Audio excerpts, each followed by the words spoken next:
Do this. Welcome, everyone, and welcome to our special guest, Mateo. He is an autistic playwright who focuses on disability issues, and I've been lucky to be able to perform in one of his plays. So let's kick it off with some questions. How did you start writing plays, Mateo? That's a good question. I get that a lot. So it's great. It's interesting because I had a passion for the industry since the end of grade 6. So I had a passion for theater in general since the end of grade 6. And a lot of these young people, like I was telling you before, that I think a lot of these young people don't have this passion like I do. They don't know what they want to do. And that's a shame because in life you need to know what you want to do. Sometimes it will come later, it will come before. But thank goodness I found my passion early. Thank God, because a lot of these young men and women, they don't find it. I'm talking about teenagers. Yes, I'm talking about teenagers, of course, because the teenage not system, but the teenage world. They're on their phones. They're doing this. They're doing that. Like. They don't know how to make money properly. They don't know how to achieve a dream. What I mean by that is they don't know how to get up and achieve, like being a writer, being a Yeah. musician. They don't do that. When I was a middle schooler, a lot of my students started saying, I just want to be famous. I just want to be Right? an influencer. I just want to make lots of money. But they didn't really know, they didn't really have a way to do that or like a passion. And I hope some of that has changed Yeah. as I they've hope. gotten older. Yeah. And I'll tell you another thing. I appreciate that story. Like a lot of people, like I'm not, like I told you, I don't tell the people at home, and I'll stay right into the camera by saying this. I'm not in this industry for fame, fortune, or money. I'm in this industry to make a change. I'm in this industry to inspire young people. And if I can do it as an autistic, OCD, obsessive compulsive disorder, um, ADHD person, whatever, you can do it too. Thank you. Like, how how hard is it? Sorry, how hard is it to get off your butt and to do something like write a play, write a book, like do music? Like people have the skills, they just haven't unlocked it yet. And that's the thing. Like I love to hate when these parents say when these parents the parents of these young boys and girls, when they when the kids see a play or a musical, they say, I want to do that. And okay, honey. And the husband at dinner time when the kid's not there, yeah, you think he's gonna do that? No. But wait, it's true, because he might have potential in him. He might have the nerve and the determination, the grit. You don't know unless you take a chance on the kid, and you have to nurture that. Because and a lot of people, a lot of these young men and women, they don't have the skills of determination. They don't know how to believe in themselves. They don't know how to work hard. They don't know how to never give up. This industry, I hear all the time, is not for the faint of heart. Sorting It Out, what I want to touch upon, is my play about autism. It's going to New York in August, off Off Broadway. It took me about 7 to 10 years to get it here, with a lot of mishaps, a lot of what's it called? A lot of I'll say mishaps, and a lot of turn downs, a lot of no's. But also I got a lot of yeses along the way and a lot of encouragement. Let me explain. I got this is going to be the 6th production of Sorting It Out across North America. I'm so proud of that. And to continue to create, to continue it, to have that passion, to have that vibe, to never give up, and to tell, this is my story. Actually, this is the story of us. If you don't like it, there's a door. But if you want to come in and experience a tale, I will gladly give it to you, and I hope it'll change you. You know what I mean? And that's the power of art. It's to change somebody. It's not to hypnotize them like today's music does. And I'm not trying to be rude. The media and all this mumbo jumbo of media, today's music, sports, video games. I can't stand violent video games because all these are really bad influences the kids. Where's the love? I have to ask. Where's the love that we are bringing to this world? Where is the love that we're bringing to our craft? Where's the love that we are bringing to anybody? Helping and guiding is love, in my opinion. Helping, you don't have to give somebody a $20 bill on the street to be helpful, but it would be nice if people, you know, if people were to do things like that. I'm not saying that go to tomorrow and give a homeless person $20. No, I'm not saying that. What I'm trying to say is be helpful, guide your child. Because another thing is, and I want to quote Stephen Sondheim, Into the Woods. A lot of people know the musical, played on Broadway for a few years with a lot of, he also wrote Sweeney Todd, which I don't want to talk about because Sweeney Todd is, I think It's the Woods is a lot better because it has a better message. By the end, the witch, the horrible witch transformed into a beautiful, enchantress witch. And she said, mumbles, not even mumbles, she says the words into the mic, singing. And I wish I wrote these lines. I wish I did. Careful the things you say, children will listen. Children will not obey, but they will listen. Children are like sponges, ladies and gentlemen. And of course, Kelly. Children are like sponges. That's what I think. And that's what I know. Because, you know, the thing, and a person told me, who was actually a design mentor for me, he said, Mateo, don't let anybody let you lose your sparkle. See, that's how much he believed in me, and he still believes into me, and to me to this day. There's a quote, and I quote, if you don't know how to believe in yourself, other people will not believe in you either. It's true. Because at the end of the day, who is going to have your back when you get older? Who is going to have your back when you're competing against 2 to 3 people in the industry, in any industry, in any job? You have to believe in yourself to get the job. You have to work hard to study, to try and make it happen. And you have to never give up. Try again. If at first you don't succeed, try again. You know what I mean? I hope that makes sense, Kelly. Yeah, it does. That's great. All right. My next question for you is what would be your dream job? That's a real, okay. My dream, well, of course, everybody in the entertainment wants to win a Tony, but I don't want to do that. I think, and I'll tell you why. I think Broadway is for the elite, and I don't think I'm elite yet. And I'm not trying to be rude. That there's of course a lot of people better than a lot of people, but I'm going to be honest with you and say this. I like off Broadway and I like off Broadway. They're intimate, they're smaller, and you can get really cool messages off of a 1 act, 1 hour play. And the best part is off Broadway is non-union, and I'm non-union because the union has rules and regulations. No offense to people in the union. I would love to get into the design union, but apparently it's very hard, and I looked it up. It is hard. It's hard to get into any union, you know. But I'll tell you something. I'm already doing it. I already do what I love. So the thing is, I love what I do and I do what I love, and that's my thing. But if I had a dream job, it's to change the world for the better, to make people understand that it's okay to have a disability. It's okay to dim. It's okay to have walk differently. It's okay to think differently. Of course, this world puts everybody into a cliche of, no offense, white supremacists. You know what I mean by that, and people at home to know what I mean. And everybody's different. We don't care about. We just care about the white men and women who wear business suits, who are professional, who go. That's ridiculous. What about everybody else? What about everybody else? And you know, and I'm trying to change that for the better. People don't know what it's like to be autistic. People don't know what it's like to have any disability or to be any different than themselves. But with autism, like I have very unique perspectives and I've been through a lot. I'm being honest with you. I've been through a lot, and it's sad. It is sad, but I think that's what makes you stronger. All the bad things. And the thing is, basically, I was being tested along the way. I don't want to tell you who tested me or whatever, but you know what I mean. I was being tested along the way of how much crap can I take? How much bullying, patronizing, all this stuff can I take? And will it burn you out? Thank heavens it didn't. Because now look where I am. Off Broadway. I'm having my show premiere next week for 8 shows only at New Circle Theatre Company. And then this weekend, I'm also designing a set for a show in New York. So it's like I get to see the evening industry professional reading performance of Sorting It Out on Friday. And then tech during the day with Olivia, who's a fabulous playwright and actress and everything.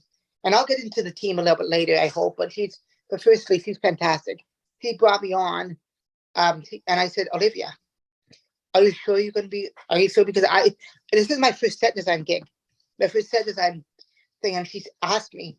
She said, I asked her, no offense. I asked Olivia. I said, Olivia, do you think that I'll be your set designer? She said, oh no, Mateo, you're going to be our set designer.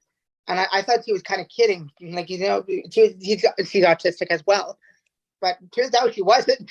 So I'm so happy where I am. And like I said, I hope to continue my work in the industry, because that's the thing. People strive for success. Like I say, and some of my interviews, I look for the moments where I accomplish things, and that partly keeps me going. So my dream job would be to inspire more people. Thank you. I love it. So this one's one that I asked because I think that we can just learn from it. So what are top 5 things you keep in a bag you would take for set design, or if you're going to the theater, like what are you going to take to the theater with you when you're in New York? What 5 things would you keep with you? 5 things. Well, I'll save the best one for last, because it comes with an emotional story. So forgive me if I cry for that, but that's how I got into the industry. But that will have to wait until number 5. I'll put it number. Actually, let me bring that to number 1, and we'll start by 5 if that's okay. So 5 would be my plays, my scripts. 4 would be my business cards. 3 would be the set design that I did for the theater. The 4th would be myself. And of course I have to come, you know what I mean? I'm sorry. Of course, who wouldn't? But the 5th thing, or the first thing, would be my care pack, my inspiration packet, which I don't have with me. I wish I did for this interview, but I'll tell you a little story. So how I got into the industry. So I got into the industry in grade 6, end of grade 6. There's a little show called Jersey Boys. I don't know if you heard about it. Of course, everybody hears of Jersey Boys. Freaking fantastic show. First of all, if you haven't seen it, go see it, because it's all about not only family and brotherhood breaking up and everything. It's also about dreams. The show is about how Frankie Valli was loyal to the group, but also never gave up, believed in himself, and worked very hard to achieve the Rock and Roll Hall of Fame success. When he even was single and Can't Take My Eyes Off of You and all that. You know, it's just fantastic world that people need to be in. Not people need to be in, but you know what I mean, right? It's just a fantastic show and fantastic world. Like you're watching a musical about these 4 guys: Frankie Valli, Bob Gaudio, Nick Massey, and Tom DeVito, and they struggle until they hit Sherry, and then that's a big moment in the show. Hey, Sherry, baby. That's one of the biggest moments in the show. That comes in 45 minutes near 45 minutes in the first act. And everywhere, whether you see it on Broadway or wherever, people usually applaud at that moment because they remember that song, and it feels like the audience is going on a journey with them. And that's, I think, the best kind of theater. But nevertheless, it's a great show. But here's the thing. I got to meet a very important man. And I say important because he's probably responsible for what I do today. His name is Jeff Madden. And, you know, I get emotional because he's a big inspiration to me. He's, like I said, he's probably responsible for what I do today. And, you know, I'm so grateful for him. Now, a little bit of history on him. He worked at the Shaw Festival in Niagara Wine Country in Ontario for about nine seasons and everything. Then he got the role as Frankie Valli in Jersey Boys in Toronto.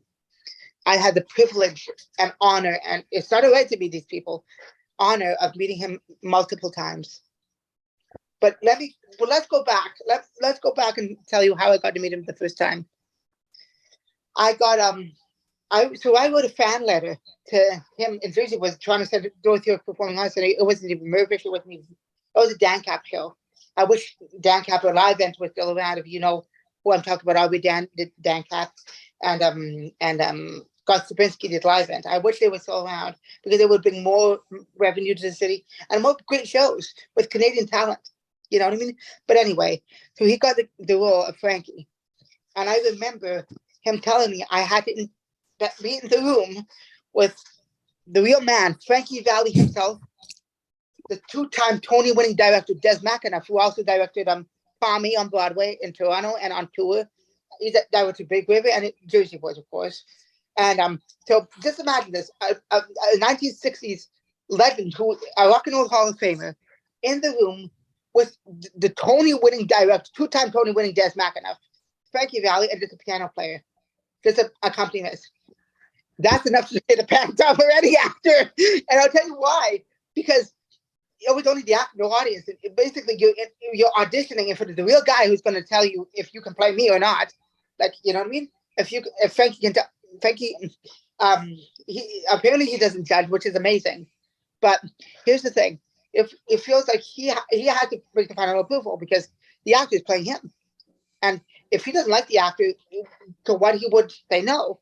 But thank God Almighty, Jeff got the role, and I'll tell you why.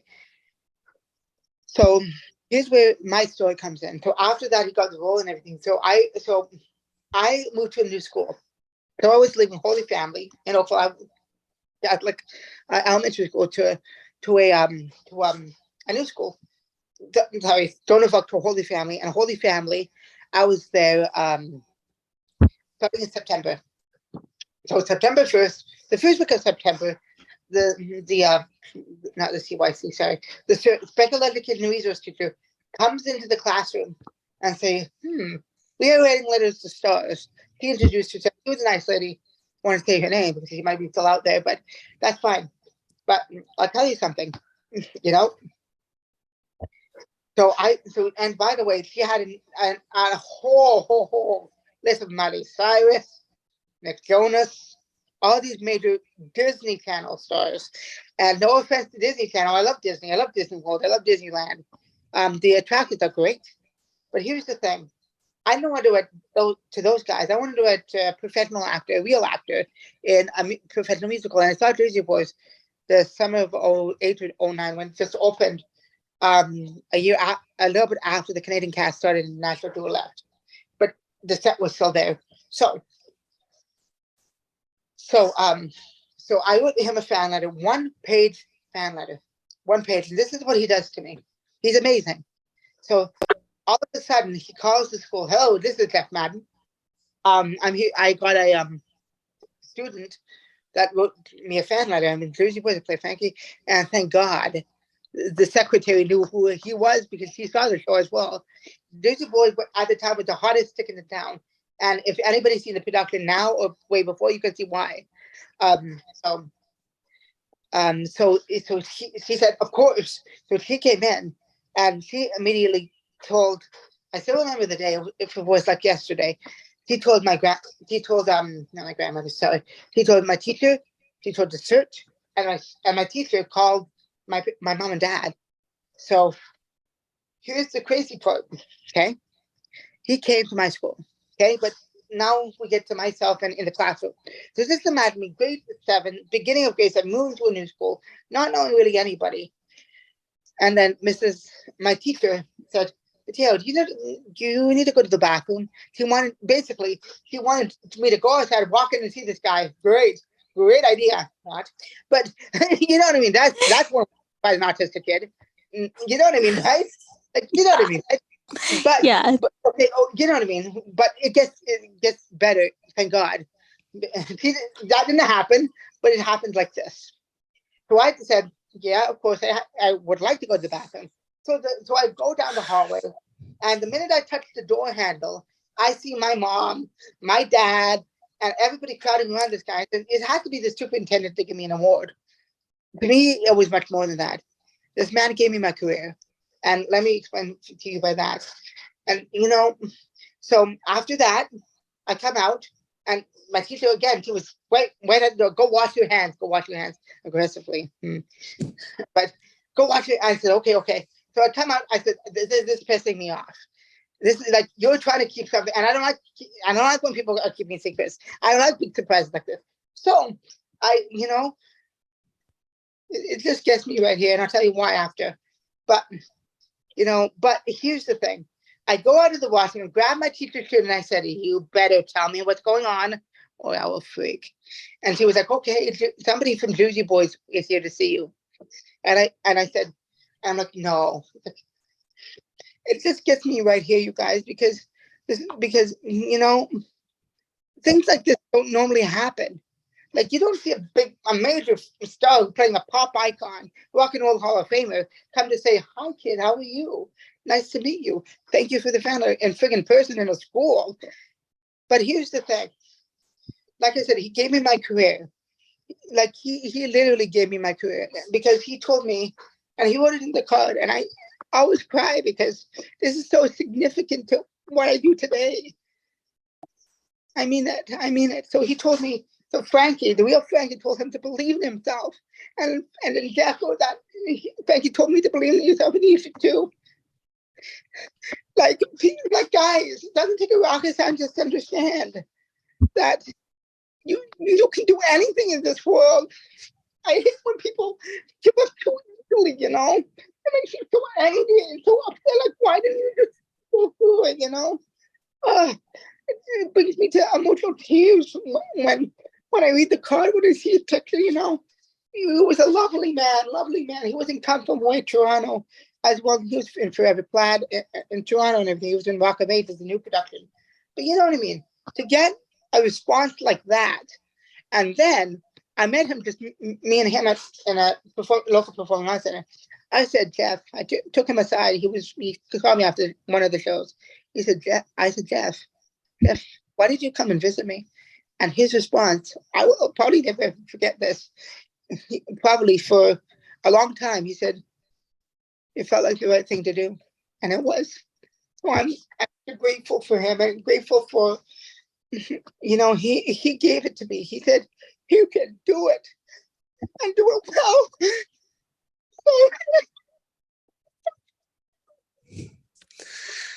That's so special.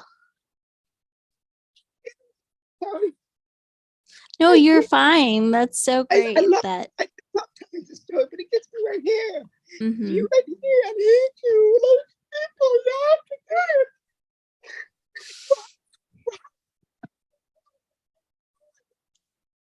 it.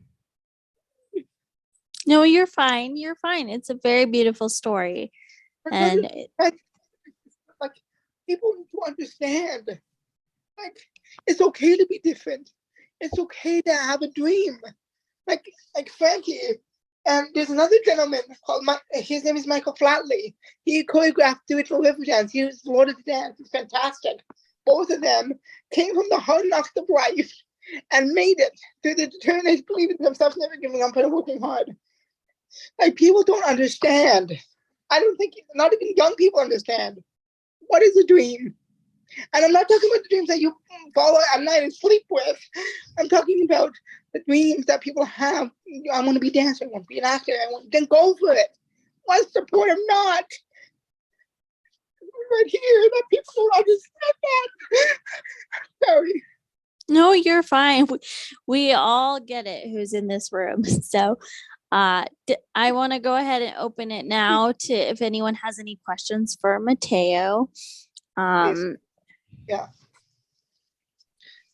Sorry if I offended anybody here, but like, it's really just the passion, you know, and have passion. That's the thing. Like, believe, work hard, never give up. But also, people should have a passion for what they love. If not, make it a passion. Because, you know, that's what I think. A lot of people, you know, a lot of people, I can always say, a lot of people don't know how to achieve their dreams because they're afraid to believe in themselves. They're afraid to take risks. I'm going to New York. I'm Canadian from Ontario, going to New York City to see my freaking play. Isn't that a risk? Yes, it is. But I know it's going to pay off. That's the spirit that people should be in. Anyway, thank you. Michaela, what's your question? Well, so I have a few, I think. Well, since you just mentioned it, let's start with this. I'm curious if you could tell us just a little bit about that play that you're going to go see, that your production of your play. If you could just tell us a little bit about it, without spoiling too much, just maybe a little bit, like a synopsis, maybe. Give us a little the back cover of it. Yes. Tagline. Okay. I have 3, but I'll tell you 2 of my favorite. 2 of my favorites, of course, are Sorting It Out and The Value of Many. And for Sorting It Out, so that's the show that I'm going to see in New York. And I wrote that. It took me 7 to 8 years to just write it. And the world premiere was back in 2019. And we did it at a high school. My mom got it for free because of certain obligations. We had a director, Anthony Tulo, who is a fantastic musician. He happens to be my uncle, and he's a rising country artist, actor, filmmaker. He's fantastic. He came from the industry as my uncle to direct the show. He did a brilliant job. Fellow designer did a little bit of the set and costumes. But I wanted to mention this gentleman's name. His name is John Paul Mislapis. He is he's like a older brother that I never had. Let me tell you, now he's one of the special ones, just like Jeff. John Paul gave me a lot of money to produce the play, sorting it out. He didn't know anything about me. He didn't know what the script was going to be like. I was in the first workshop stages of it. But here's the thing. He gave me money while being in community housing on a fixed budget, and he's crippled. I'm not trying to be rude to say that, but that's my honesty to him. And bless his heart for doing that, because he has a disability and he's very low funded. No offense, but that's what that's a risk in and of itself. You know, to like, you just call somebody, a guy told you the project, okay, I'll fund it. Excuse me? Like, you rarely get that in this industry. You rarely get that. He did that. And I'm so freaking proud of him. And here's another thing. He produced that, and now he's producing The Power of O in New York. He's producing the show in New York that I'm designing at the Tank in New York. And the thing is, you know, and I'm so grateful for him because he produced that play. Now he's producing another play about autism, a one-woman show. I think that if we keep going into me and John Paul and a few others, we can be game changers in this industry, like I said, because this industry is like it's not for the faint of heart. Like I told you, it's not for anybody's faint of heart. Like I said, you have to have determination, strength, whatever, to make it. But you also need to be a businessman. It's business. It's not an industry. It's a business. And I'll tell you something that entrepreneurs are going to cringe over when I say this. It's who you know that loves you, not likes you, loves you, that can do something for you. That's basically the industry. And if not, you have to sell yourself. Sell yourself or sell your product like your play. And if you're lucky, you might get that chance. But really, it's who you know. Like, people say, oh, practice, practice, practice. Let me explain to you something. One of my professors said, how do you get to Carnegie Hall? And of course, it's practice, practice, practice. But it's really who you know. Because you could be practicing for freaking 20 years, not being discovered by somebody from Carnegie Hall, and I get the call because your YouTube thing went viral. It's who you know. You're like, there's tons of piano players, there's tons of guitarists, there's tons of everything. There's somebody who doesn't discover you. If you don't knock on the doors and they don't open for you, or if you don't know anybody, you're toast. Anyway, for sorting it out, sorry to go off on a rampage, but that's God honest truth.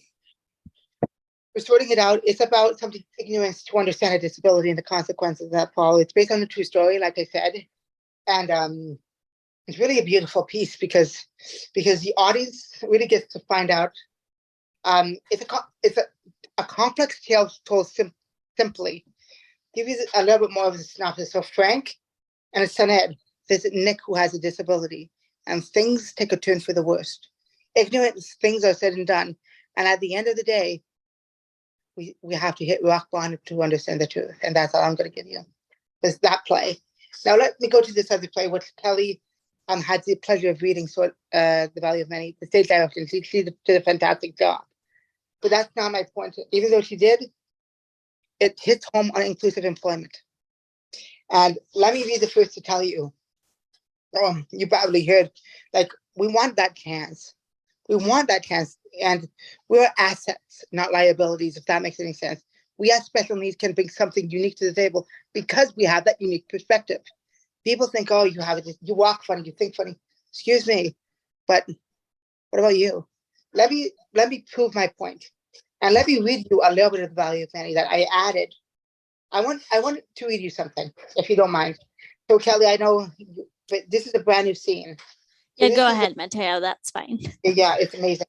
But I want to read you something. Yes. Sorry. Yes, family member. Here we go. Listen to this. So So Dexter, this is the scene where two entrepreneurs. One is Dexter, who is ignorant about hiring people with disabilities, and Larson, who's trying to knock some sense into the guy because he has a person with a disability at home. He has a family member with a disability, so he understands. Sorry. So this is how the conversation goes, and this is about. So these are just two people in a car, and I'll just read you a little bit. And they are talking about Josh, who is a busboy. That Dexter mistreated. So here we go. Larson says, Dexter, I have a family member with a disability. I have a soft spot for them and understand them. That's why I was defending Josh yesterday. So Dexter says, how do you know the guy was off? Well, I can tell you for certain that he wasn't off. And he was for sure focused on his work. Some of his actions were similar to what my relative with a disability does. So I instantly recognized he had a disability too. That's why I'm so comfortable around Josh. And his behavior don't bother me. Then Dexter says, well, it bothers me. It feels like people with disabilities have a lot of behavior issues. And Larson turns around and says, doesn't everybody have issues, Dexter? I mean, we all have something, right? And that's all I'll tell you. It's true. We all have something. We all have something unique, and we all have a problem that we're dealing with. And of course, the next thing is Dexter just driving off, and Dexter gives him a slight, cheeky little smile, saying, "You know, I'm right, buddy, right?" And that's what comes after the first. You know what I mean? And that's all I'm going to give you about that. But it is, but it's true. People need. And I'm going to be honest with you about this. People need to give more people a chance. To me, that's called loving. That's called taking a chance. That's called taking a risk.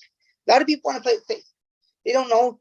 They think, oh, he looks dumb. Well, why don't you get to know the person? Why do you get to know the person? We judge too quickly. Sometimes it's okay to judge quickly because you have that feeling, but sometimes it's not. Most times it's not. But hey, I still have to work on that. I'm human as well. So but that's my point. And like that. And another thing about both places, like, don't get the book by its cover. Get to know us first before you judge or treat us differently. Thank you for your question, hon. What's your next question, Michaela? And I love that response. Thank you. I wrote some down, so let me see. Okay. Great. This is awesome. Let's fire away, hon. And yes, so I'm curious. Well, these two are okay. So you said you like Off Broadway and Off Broadway, like sort of community productions. I'm curious, like, what has been your favorite community production that you've seen and why? Was it like something creatively or like the acting? What's been your favorite community production? Well, I live in Ontario, Canada, so I've seen a lot of good and bad, but I'll tell you what I think is actually, believe it or not, I saw a play a couple weeks ago. It was a one-person play in Toronto about being blind. I forget the name. It was like traveling and everything, but he was brilliant. It was just one person, funny, heartwarming. I called my mother and I said, I love it. And he was fantastic. And I didn't want to go see it. Well, I wanted to go see it, but I think that, and it was just a one person show, and he was literally blind. He was not playing blind. He was literally blind in life, and he was acting her story about being a travel writer, being blind. It was brilliant, funny, moving, and it was just 80 to 90 minutes. So it was good. It was really, really good. She played the bad joke. She was hilarious, and some of the jokes were funny, and that's good. So I think that that's one of the best shows that I've seen recently, because we need more people with disabilities doing work, not only work on stage but behind the scenes as well. Of course, it's all youth, but again, what I hate to say this, but I did a lot of community theater, and I did props and everything. Did that get me far? No, because it didn't give me any connections. It's just do your thing, get out. Like I did, the first production I did was in Then There Were None by Agatha Christie. There was a lady, a special person that helped me. He was a props master and I was a props assistant. Now here's the thing that I'm going to catch on with this is college and university. I hate to say this, but kind of a business. People are going to these places to give them money just to learn. But what if you don't get a job? That's why I say be your own agent. A book, like, I'll give you an example. A play. This is a play this is the value of many. Look, it's a book, ladies and gentlemen. It's a book. Last time I checked, do I have a degree on my wall? No, of course not. I don't have a degree to write that. It is for you. If you have, but you need to know what you're doing. And here's the thing. There's three things that I love to say about that. And there's books, absolutely people love to read. There's books on how to write. There's the internet, and of course, YouTube. You have these amazing skills and amazing people on YouTube teaching you how to write different things. But people rather say, oh, I want to learn from a professor. Why? Because he has a degree on the wall? No offense, he might be dumb as a brick. You know what I mean? He just has a freaking piece of paper. That's what I mean. People are not open to these options because they think the highest form of education is amazing, is right. And they will get hired. Sometimes you'll get fired if you have that, because you know what I mean? Like, a paper on the wall doesn't determine your worth. It has to say a disability doesn't tell you your worth. It's what you bring to the table, what makes you stand out. That's another thing that these people don't tell you. You need to know how to stand out, because if you know, probably these entrepreneurs are like, this kid is smart, but we hate him. Why? Because I'm telling the truth. Of course, I'm telling the truth. These people need to understand that. Okay, so let me explain. Let's say there's three people that come from the same college, and they want the same job. Who's going to get the job if one of them doesn't stand out? No, none of those three. You get what I mean? Because you have the same kind of resume, you have the same kind of workload, you have the same kind of job. You got to stand out. That's why my plays are so significantly produced, whether it's online or in person. Because I'll tell you why I do stand out. Because they talk about ignorance, believing in yourself, never giving up and work hard, investing in yourself, and inclusive employment. Last time I checked, we don't even talk about them, all three things at the dinner table. Excuse me, you know what I mean? Go ahead, honey. Sorry. Oh, I think that might have been. Oh, I think that might have been Allison's microphone is on. I think that might have been. Okay. Allison, did you have a question? Please, fire away, hon. Yes.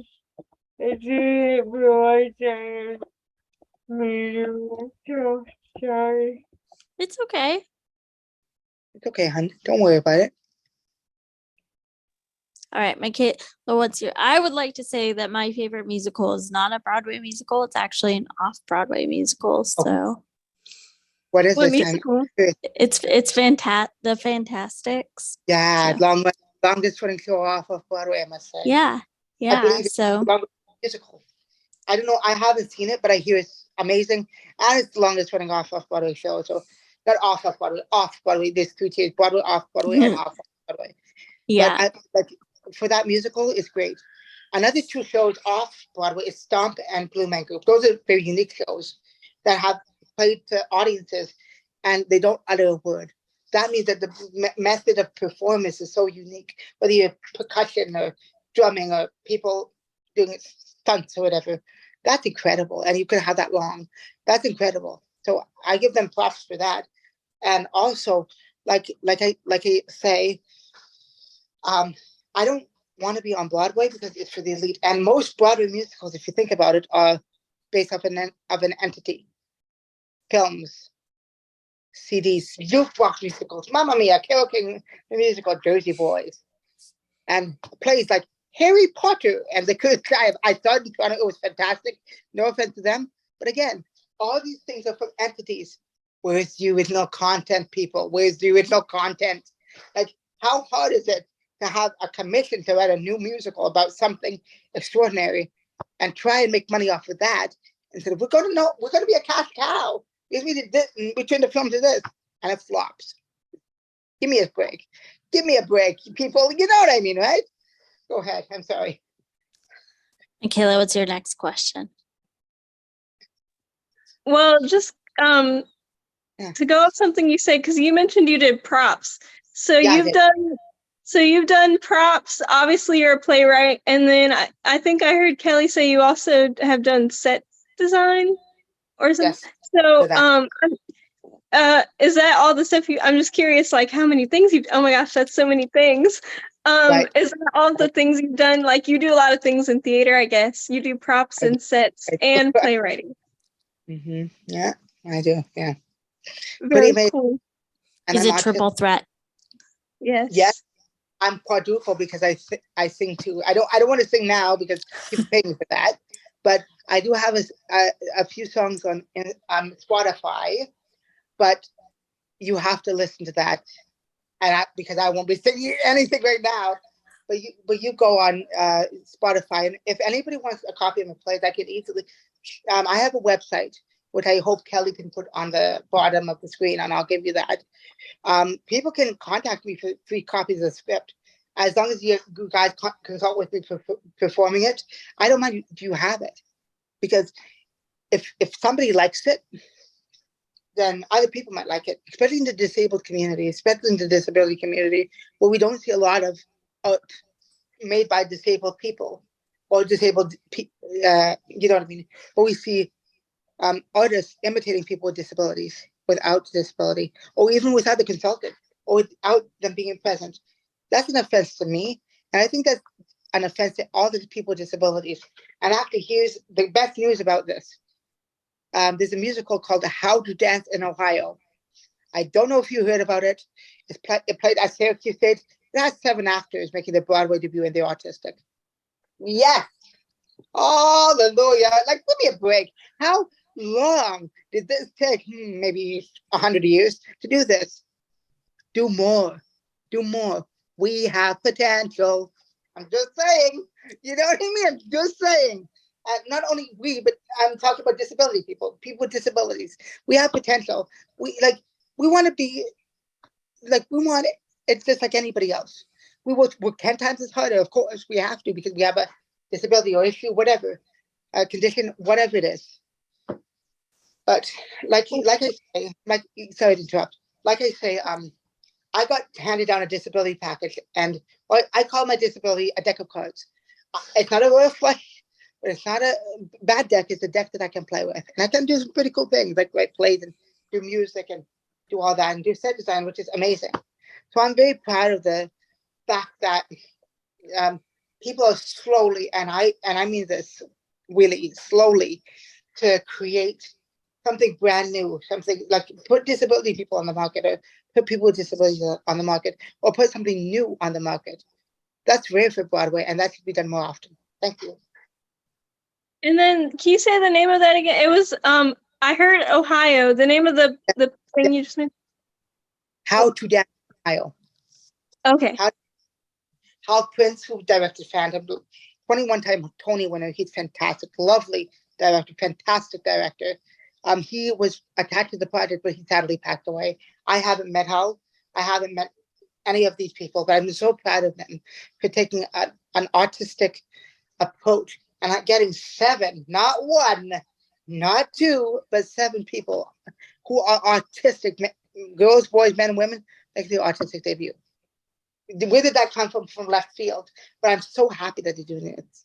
No offense, God bless them for doing that, but we need more of that. We need more of that, you know? Sorry, go ahead. Yeah, I'm definitely about to look that up, because that's my first time hearing about that. For sure. It's like I said, it got rave reviews in Syracuse. And I think if all the stars align, it might win a few Tonys. I don't know if it would Best Musical, because it's all political down in New York. You know what I mean? It's the industry, right? But you know what I mean? It's all political. It's not even artistic. It's political bullshit. But you know what I mean, right? No offense. But I think that if the Tony voters open their eyes and see the potential of these artistic actors, I hope they win a Tony, 1 or 2. I'm just hoping 1. And if they win 1, yes, then then I should be jumping for joy.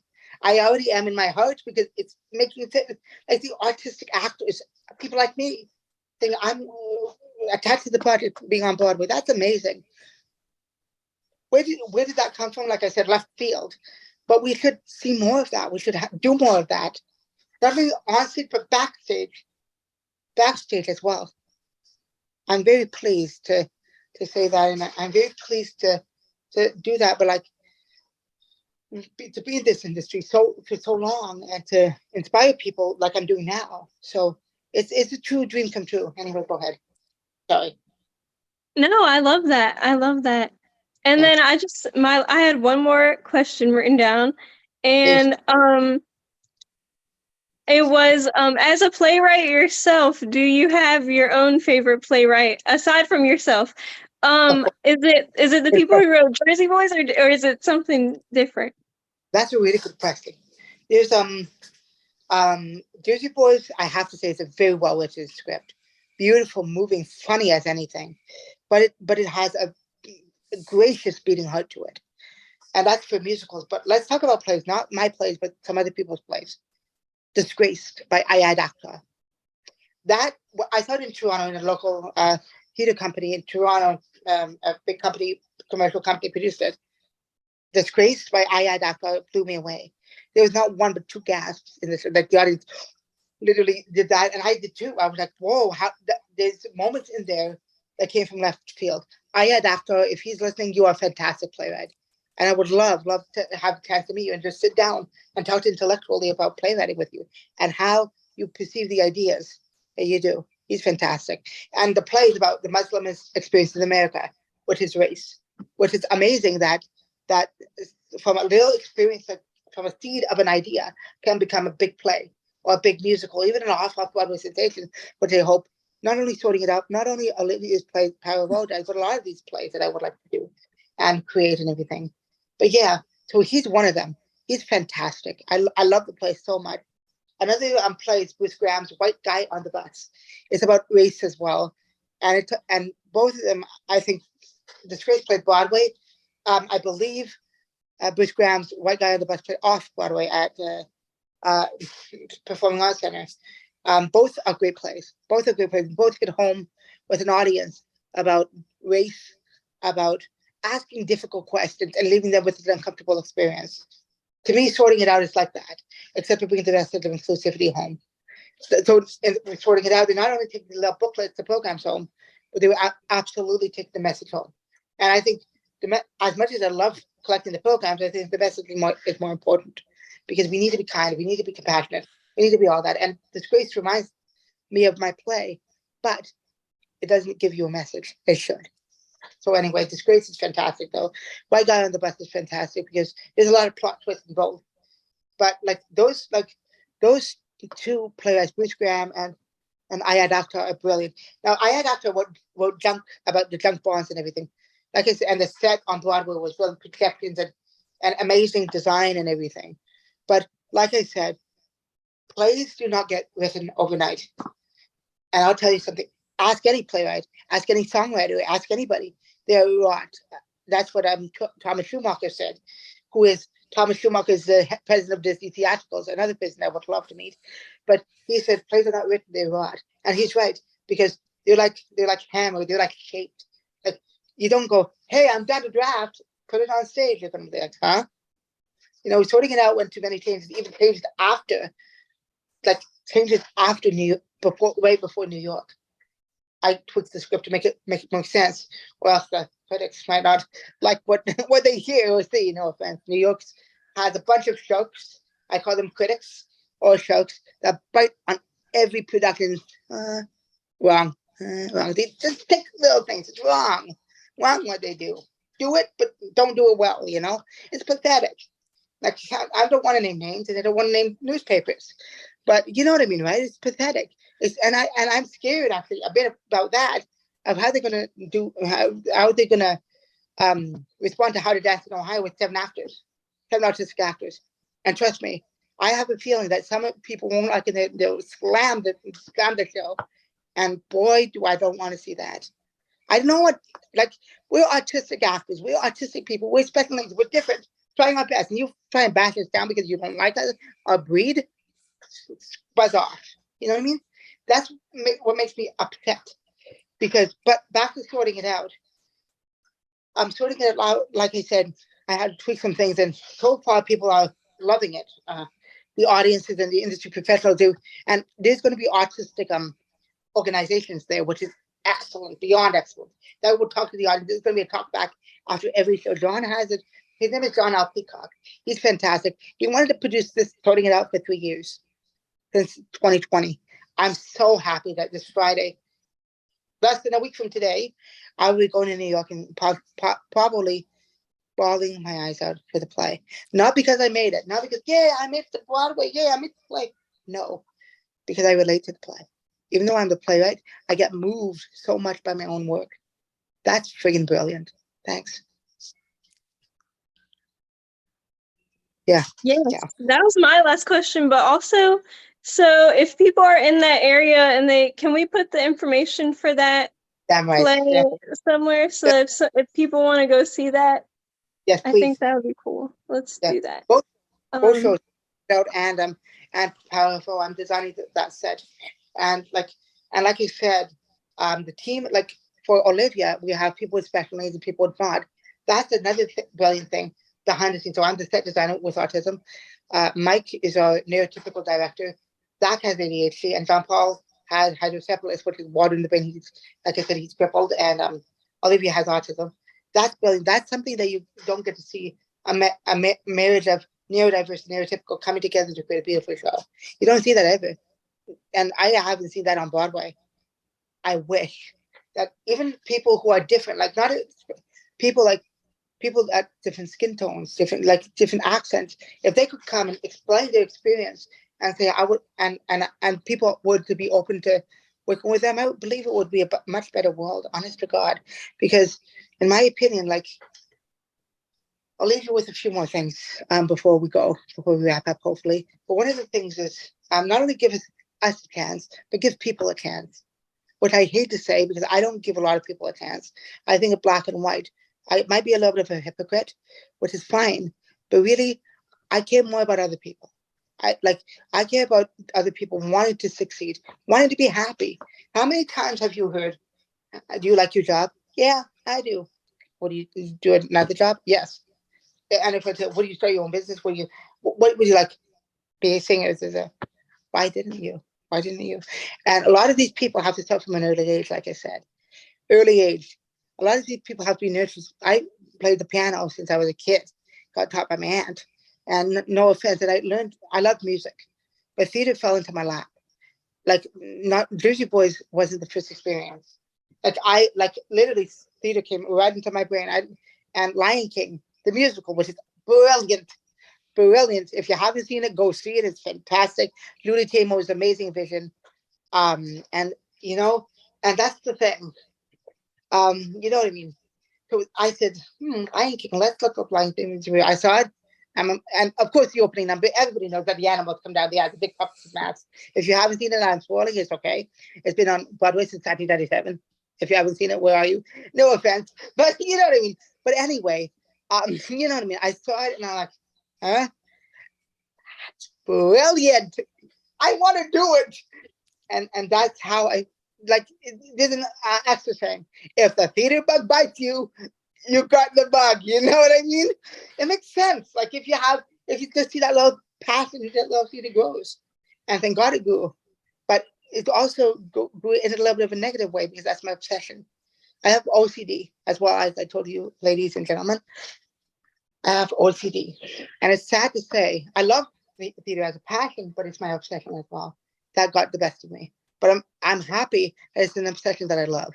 Because if it's obsession, no offense, like germs or bugs or whatever, or no offense to anybody who has phobias and everything, or dust or whatever, I would be a scared little guy. I'm petite already, but you know what I mean? I would be more scared than anything. I'm happy that I think about this. I breathe theater. People think, so I go to Sheridan College. I shouldn't say this because I think college is a business, and it is. And sadly, people think that going to college will get you a job. It doesn't. Like you have to stand out, and my plays will help me stand out. And I'll tell you why. Hey, sir, I got a play. Really? By the way, I'm in technical theater school. Can I work backstage at your play? On my play? Okay. We read it, they get back to me. We love your play. You can work backstage. There you go. That's how you get in. Standing up, making a good first impression with a little product, give it a CD, whatever. And then, by the way, if you say I can help you set up, and great, we need a guy like that. But these college students and these people don't think like that. They don't think outside the box like that. You know what I mean, right? Like it's just going, expecting a job and connections. 2 words, people, good luck.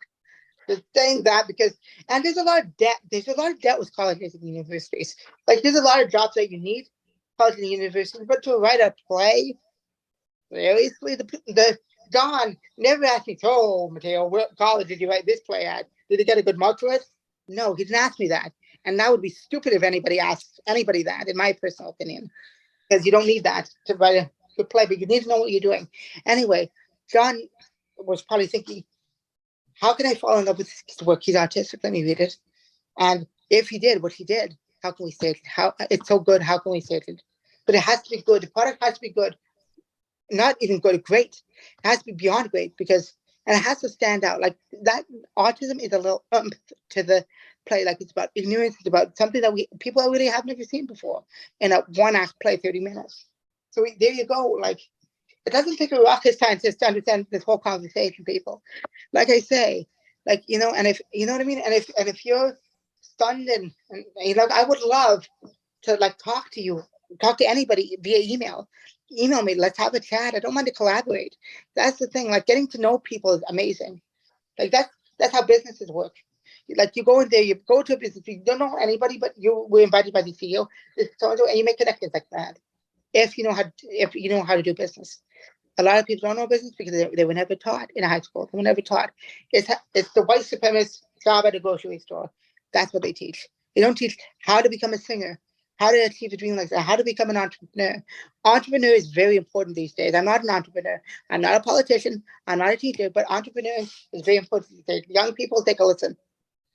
Because if we need young entrepreneurs and young people to move playwriting, to move theater, to move the arts in a better way.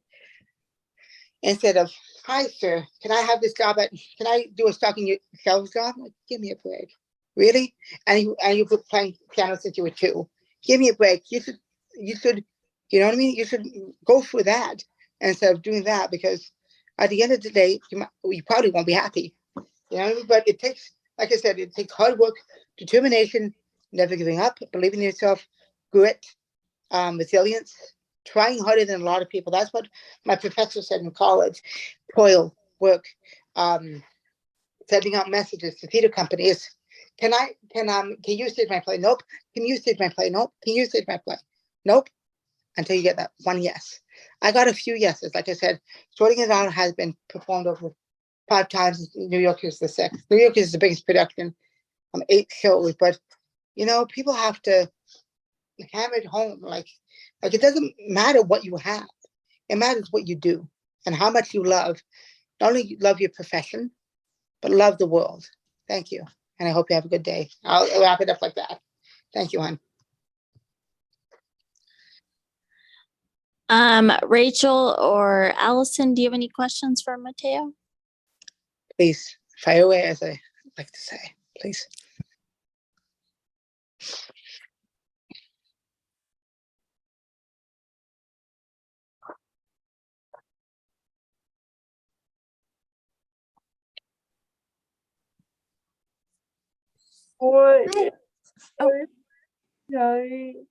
What advice do you have for people who are wanting to write plays or do this type of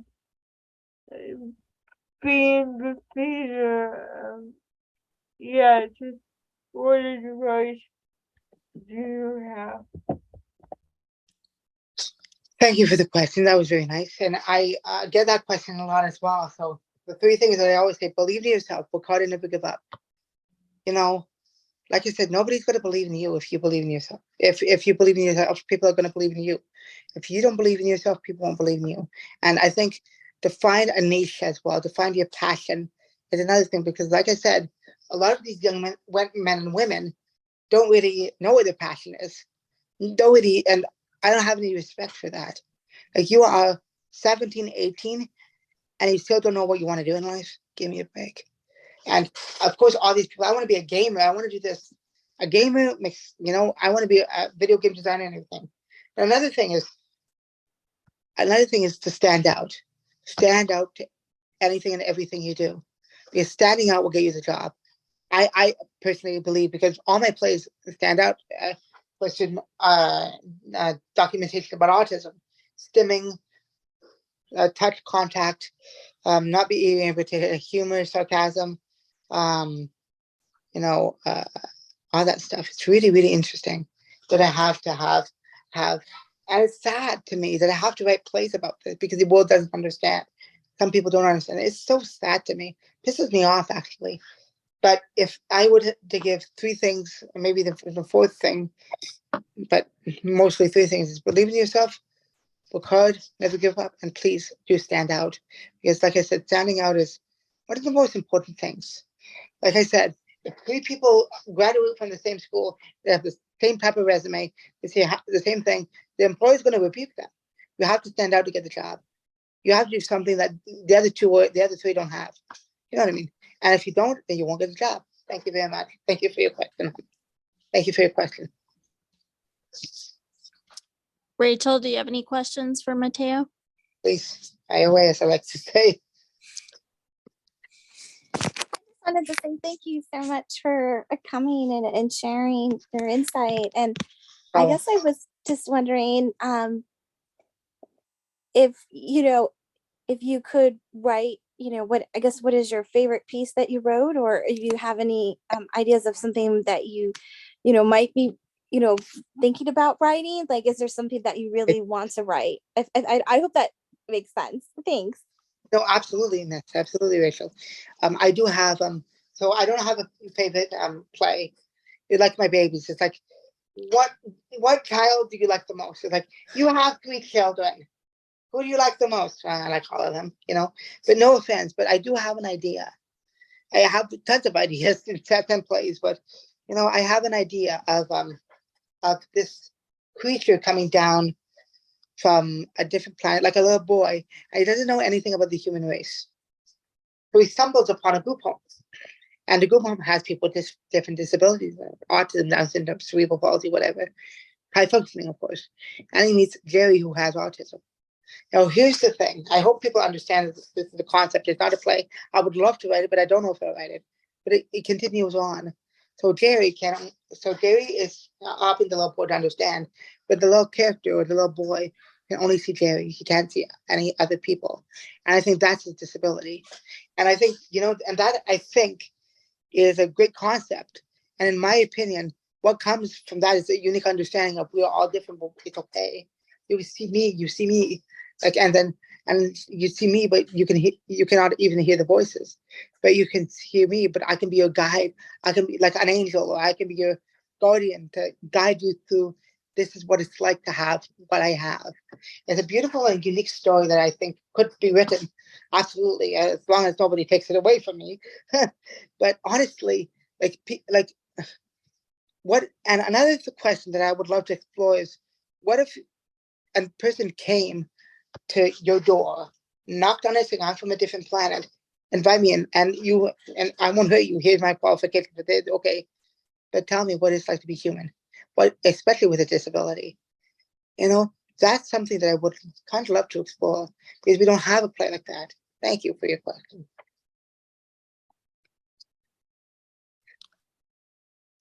Are there any more questions for Matteo?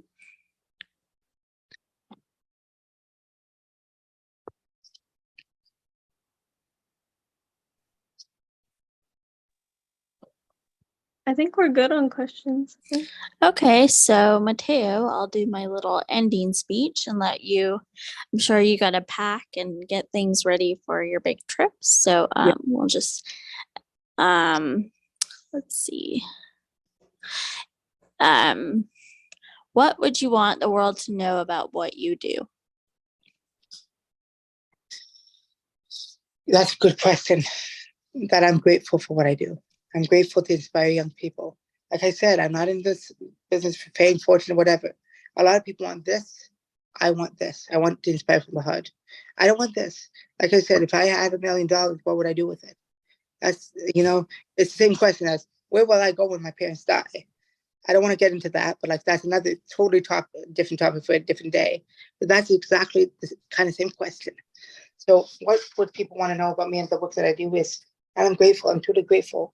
And I hope this conversation inspires more conversations and hope people contact me. And I would love to collaborate more with people. And I would just love to talk to them about my experience and about how I perceive the world, because I have some pretty, I wouldn't say sick, but not in a good way, but a little bit of distorted views in this world, like this interview. And I don't mean to offend anybody, but this is how I feel. This is truly how I feel about the world. I'm actually a little bit angry at this world because people don't understand. People are lashing out instead of giving a handshake and loving.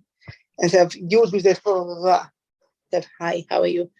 There's no love in this world. And there's no people that want to talk to people anymore. And I'll tell you another thing.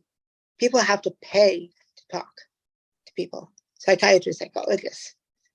But people want, can I talk to you? No, thanks. Goodbye. Come on.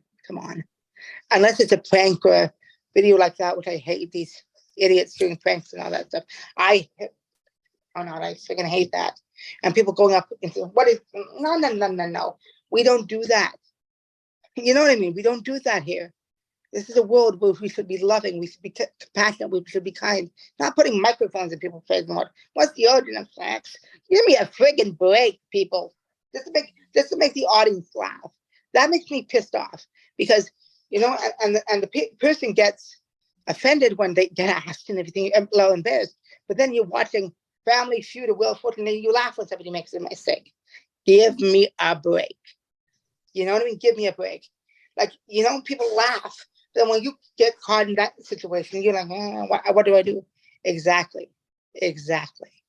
Think about that, people. Think about that. Like, I'm being honest with you. I don't like to be negative and everything, but like, people are crazy. People are crazy these days.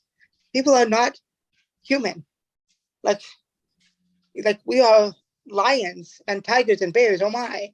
Not to quote I love the Wizard of Oz, but a good Hamilton. By the way, I have to go on a little tangent about her. The witch in the Wizard of Oz in the movie, she was fucking brilliant. For people who don't know, I looked her up. She used to be a kindergarten teacher before she was in the Wizard of Oz. Nicest lady. She was on Mr. Rogers' Neighborhood. I wish he was still alive, though. Mr. Rogers was fantastic because he taught the public something. He taught the public through educating using TV. What do we use TV today for? To entertain and basically it's a bunch of lies. It's a bunch of propaganda. Where is the love? Like I said, where is the love? When will people understand that we come here to love and serve other people and serve the man upstairs, of course, for the people who believe. But also, in my personal opinion, we have to learn how to love. We have to get that love back. And I say, we all have love. We all have compassion. We all have ignorance. We all have all these things, but some people have it more than others. Take that in for you. Some people have it more than others. And I totally believe that. Thank you.